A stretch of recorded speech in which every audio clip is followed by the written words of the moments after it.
Hello, this is From Caracas and I am Rey Gómez. After being re-elected the President of the Bolivarian Republic of Venezuela, Nicolás Maduro called to a national dialogue for peace. On this I will talk with Deputy Ángel Rodríguez. ¿Cómo está? Hello, Mr. Rodríguez, how are you? Buen día, bienvenido con nosotros. Welcome. No, por favor, gracias por estar con nosotros. Tanto durante el We are glad to have you with us. In speech after receiving the credentials from the National Electoral Council, as well presented them to the National Assembly, President Maduro called for this national dialogue.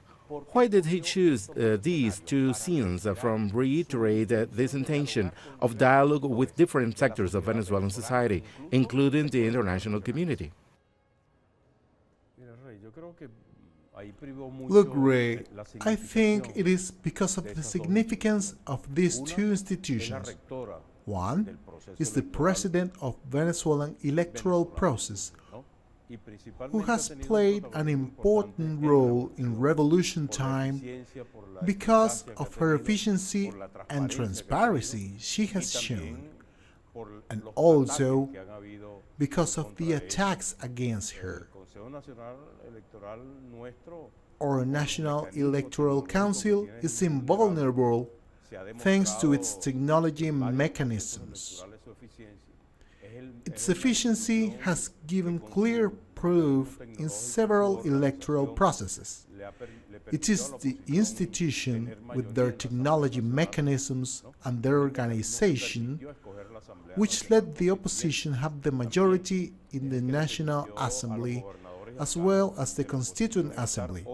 It also let the opposition have mayors and governors in the positions they are today, and we, as the government officers, to be in the positions we are today.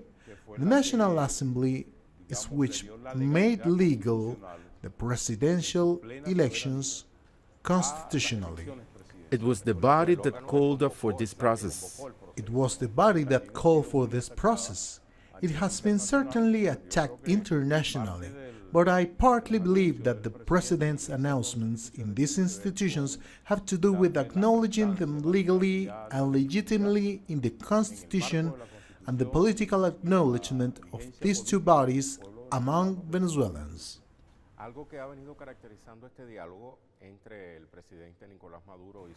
Something that has characterized the dialogue between President Nicolás Maduro and the cabinet and different groups of Venezuela have been the sign of pluralism.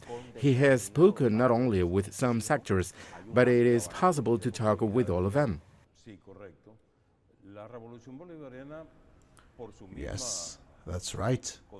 The Bolivarian Revolution, for its contradictions, the changes it must promote, and a dialogue policy with all groups has been enhanced since the first Chavez administration. Even in the most contradictory moments, the government has always proposed dialogue and has managed to sit with different political, economic, and social sectors. Following that tradition, President Nicolás Maduro, today, on the same accreditation day, as you just said, he called for dialogue that has been developed. The good thing about these circumstances of the dialogue is that right now, some specific proposals have had an effect on the national politics. We'll talk about it later. We would like to point out that this call for dialogue is included in the 6 guidelines proposed by President for his new administration from 2019-2025. That's right, including fight against corruption, economically talking, developing the industry sectors, productivity and economic growth, looking after sovereignty, national independence, and national territory, which seeks fighting back interference against the Venezuelan people. It includes following the path to build up socialism. Let's say they are appropriate guidelines within the political and social context because they are related to our current situation and the process developing in the Bolivarian Republic of Venezuela. How can this dialogue with all different sectors contribute to the success of these 6 guidelines?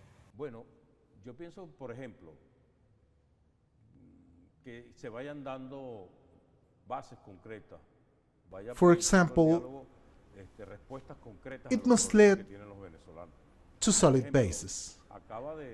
The dialogue must give simple and concrete solutions to our problems. For example, he just met the Venezuelan Bankers Association. In this meeting, a decision was made to derogate the exit from the monetary cone.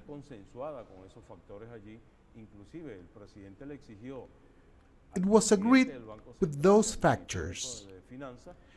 Even the president asked the president of the Central Bank of Venezuela and the finance minister for a set of proposals in those meetings with that Venezuelan Bankers Association in 24 hours. It means that a financial framework for the proposals. We will have a set of initiatives where the government and those banking institutions taking part to see how, as a part of that dialogue, we find solutions to the problems we have.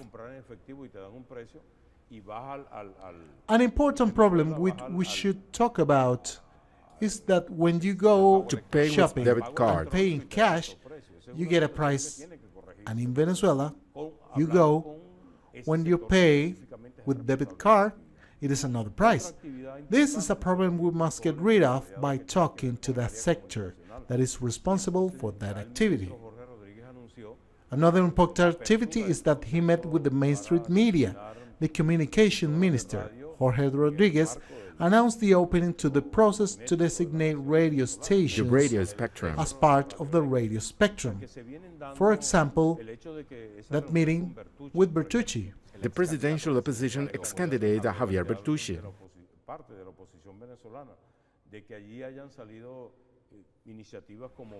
One of the presidential opposition ex-candidates. From that meeting, they got to some initiatives like liberating the political prisoners. They have come to initiatives for medicines and food supplies due to the good relations of this candidate with neighbor countries. These are signs indicating we're concerned, not only from the government, but important sectors of national politics regarding what we're going through in the country. It was a right proposal to talk with all social sectors. Some sectors remain. The transport sector, fishermen, workers still remains. Although the social and political pluralism in the country and the situation we have been going through in Venezuela, it is important we talk with all sectors and agree with them to solve the problems we have in our Venezuelan social and political society. Algo que a mi juicio encierra un gran simbolismo es que este proceso de diálogo en su inmensa mayoría se ha venido produciendo en la Casa de Gobierno, en el Palacio de Gobierno, en el Palacio de Miraflores, hacia donde han ido, como usted bien lo acaba de mencionar. Something meaningful about this dialogue process is mostly carried out in the government's palace, Miraflores Palace. As you mentioned, where opposition ex-candidates who participated in the election against President Maduro went, also regional ex-candidates and not only public But private banking representatives, it is a way for these sectors to legitimate internationally the re-election of President Maduro as the head of state for a new administration, and it would reject what a group of population says, which is that the election aren't legitimate. That's right. I say it is important. As I mentioned, we have been permanently talking in this process because of the ordinary contradictions of the transformation Venezuela is going through. A decisive factor that has allowed moving forward has been the talks.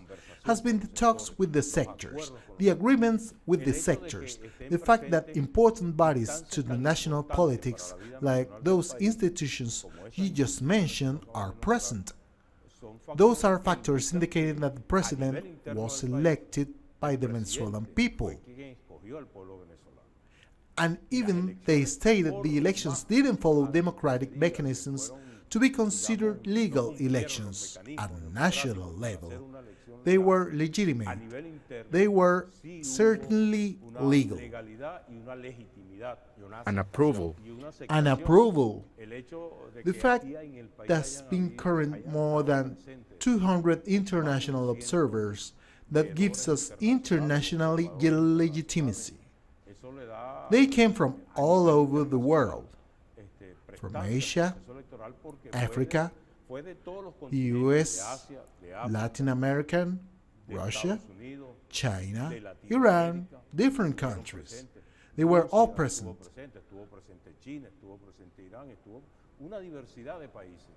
They could prove the transparency and stringency of the Venezuelan electoral system.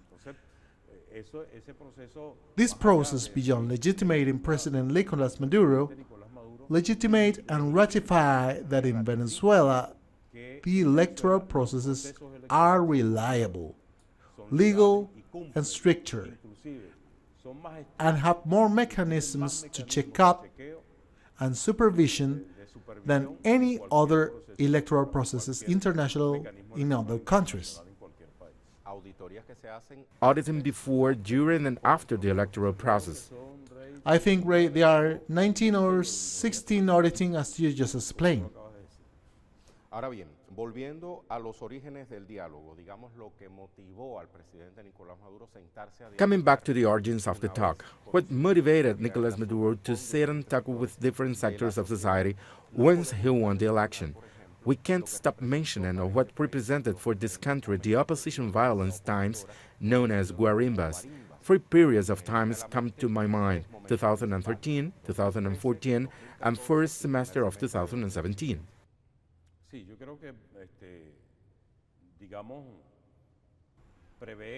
I think we must anticipate everybody's opinion, meet all social groups, and achieve what we said on those talks. It is determining to succeed in Venezuela's peace. Remember that Venezuelans, from the constituent to these days, one of the main reasons why Venezuelans went to the polls was to ratify peace of the nation, and we observed during the constituent elections how, until now, in Venezuela, there has been no more violence. It was neutralized. It was completely neutralized. It was because of the numerous voters and the mechanisms the opposition implemented to avoid violence at that moment, and peace was sealed. We must enhance that peace process. We must purify that peace process, and one of the things which boosts it, enhances, encourages that process is the dialogue efforts. If all sectors sit down with the government to fulfill all agreements they set up, we will have a better political environment than we have now. No matter the international interference which is determinant. We must unite the Venezuelan nation, the needs of the country, but also against the international interference we are facing. Antes de entrar en la arena internacional, Before entering the international arena, I would like to reflect with you a few minutes on another story of this dialogue that is holding the President Maduro with various actors. I refer to the dialogue that took place in the Dominican Republic between representatives of the government and the opposition. How is this process different from the previous one? There is an important aspect. The Venezuelan radical opposition, for its same radicalism, was left out of this dialogue that did not want to continue in the Dominican Republic and outside this dynamic that is opening in the country, because it is not a patriotic opposition. It is not a national opposition. It is not an opposition that thinks on their own. It is not an opposition that has political projects opposed to those of the Bolivarian Revolution. It is a subordinated opposition to the international interests, particularly of American origin. It is an opposition that does not even participate in the elections of the National Assembly, and leave alone to the National Assembly with the partisan members of the government there, when it could have had an important representation. Was it the same opposition who decided not to participate in the election on May 20th? Of course, in this Constituent National Assembly. I calculate that this opposition could have had something like 100 deputies, 100 constituents, and have been part of an important and interesting international debate. The country would be on fire today on the proposals that defend this political process and those who oppose it. And even in the presidential election itself. Right. Because only a sector of the opposition participated, but the MUD decided not to participate. Exactly. Then we have Julio Borges, and we have another important leadership that call to intervene the country, call all the sanctions that are applying at this time against Venezuela, and that we are suffering all Venezuelans, are sponsored and originated with the intervention of Maria Corina, Julio Borges, and all that leadership that that must participate in this electoral process. Now, this leadership has its dialogue, has an important difference because we look at other sectors of the opposition. Falcón has just said that he does not rule out having participated in dialogue with President Nicolás Maduro. That would be a very good thing. It would be excellent, but what I want to say is that this opposition is likely to be a shaping of level of direction and organization of a new opposition from the country that respects the Constitution and demands its proper respect, and was done in his election campaign, and that of the candidate Javier Bertucci, who met with the president. Exactly, and assessing the sign and rule of electoral processes. That's part of that dialogue that needs to be taken into account. So I think that one important difference is that they are factors that believe in democracy, that they believe in elections, that believe in voting, but also that dialogue is opening up to another diversity of social and economic sectors that exist in the country, as we can see.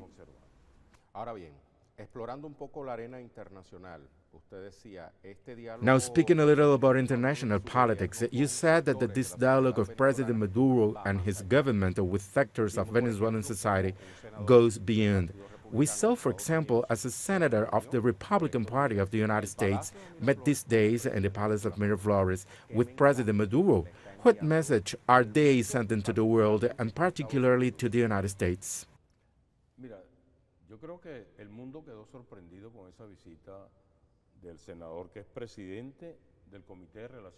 I think the world was surprised by the visit of the senator, who is president of the Internal Relations Committee of the Congress, the Senate of the United States of America, because it certainly broke the confrontation scheme that there was and there is with the vice president, which is with the Secretary of the State Department. It broke this policy of confrontation and opened up a space with a group of U.S. senators and Republican Party leaders who can advance a dialogue that would normalize this situation.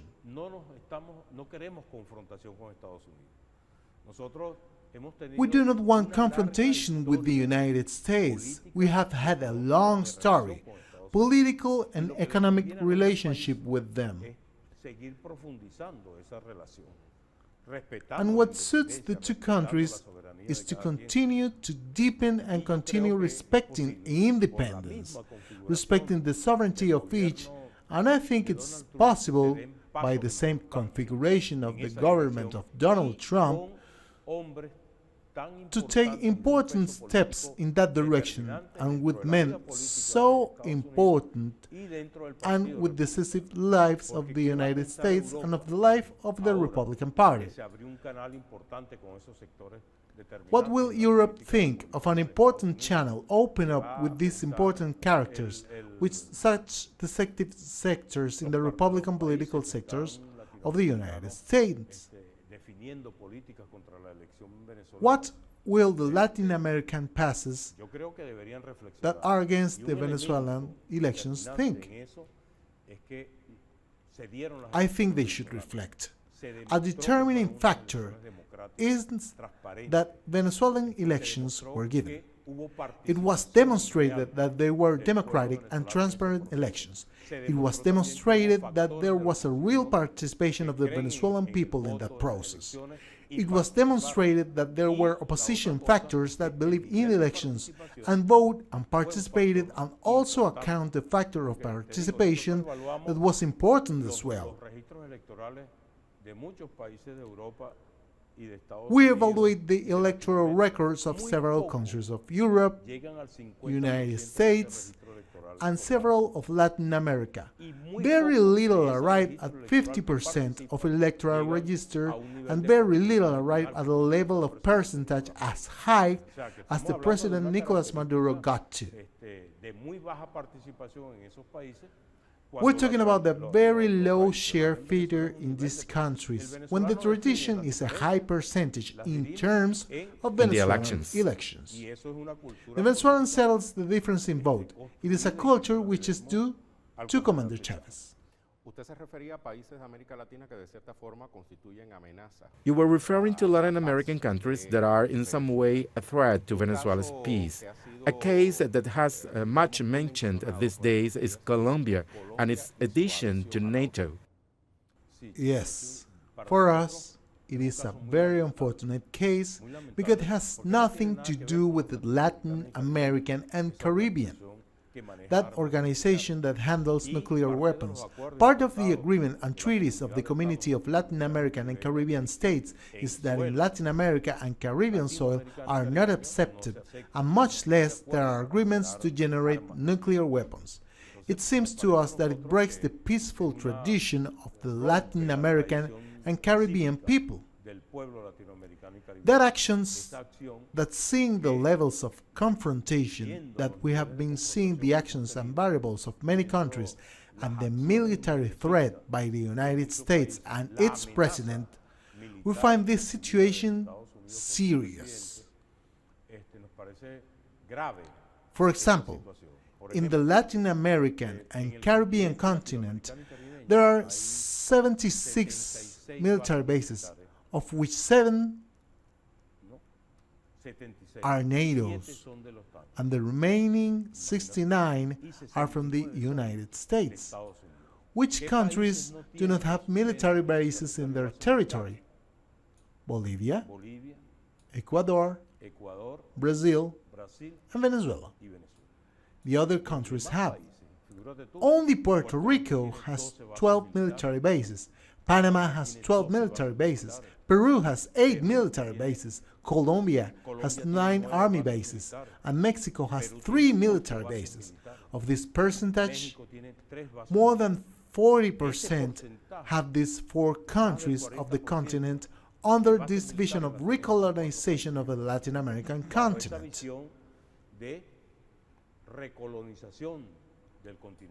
That's why it's serious what Colombia has done. There is a movement to legalize the radical movement of the FARC. This space has been filled by the paramilitaries with the ignorance of Santos and the army, the Colombian army. There are major allegations of confrontation at the border to get into the worst hurricane. Imagine the consequences that may have for the Latin American continent. It is an alarm for the peoples and even for the Latin American and Caribbean armies. It's an alarm that must be taken into account, which should be assessed in the general geopolitical reality that is happening on the continent. To finish briefly, do you consider that in general conclusion, the dialogue and the democratic way that not only Venezuela but the whole region to be consolidated as the territory of peace? That's right. It is the instrument that lets us develop, discuss, and debate about all ideas we want to while guaranteeing peace, independence, and sovereignty. Thank you so much. You're welcome. Deputy Anwar Rodriguez with us today in From Caracas. Remember, I am Rey Gómez. Thank you very much for being with us.